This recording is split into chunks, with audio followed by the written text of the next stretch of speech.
पाक रखना सफाई है। सफाई बहुत ही पसंदीदा पेड़ है। सफाई खुदा इंसान दोनों को पसंद है। सफाई से सेहत कायम रहती है और रूहानी ऊर्जा मिलती है।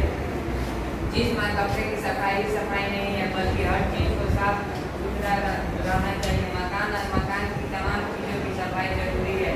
बर्तनों की सफाई बहुत जरूरी है। गंदे बर्तन के इस्तेमाल से बीमारी पैदा होती है और चीज़ें खराब हो जाती है। सफाई से हर जगह का माहौल साफ सुथरा रहता है, इसलिए जहाँ सेहत को फायदा पहुँचेगा वहीं माहौल खुशगवार रहेगा।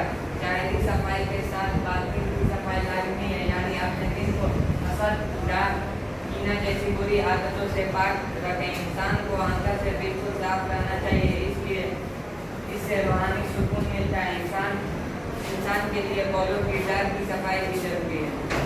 जिस्म और कपड़े को गंदगी से पाक रखना सफाई है। सफाई बहुत ही पसंदीदा पेड़ है। सफाई खुदा और इंसान दोनों को पसंद है। सफाई से सेहत कायम रहती है और रूहानी ऊर्जा मिलती है। जिस्म और कपड़े की सफाई नहीं है, बल्कि हर चीज़ को साफ सुथरा रहना चाहिए। मकान और मकान की तमाम चीज़ों की सफाई जरूरी है। बर्तनों की सफाई बहुत जरूरी है।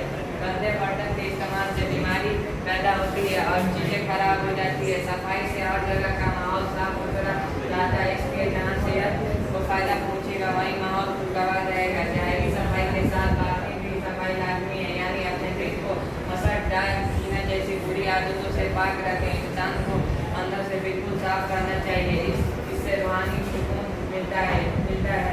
इंसान के लिए कौलों की सफाई भी जरूरी है।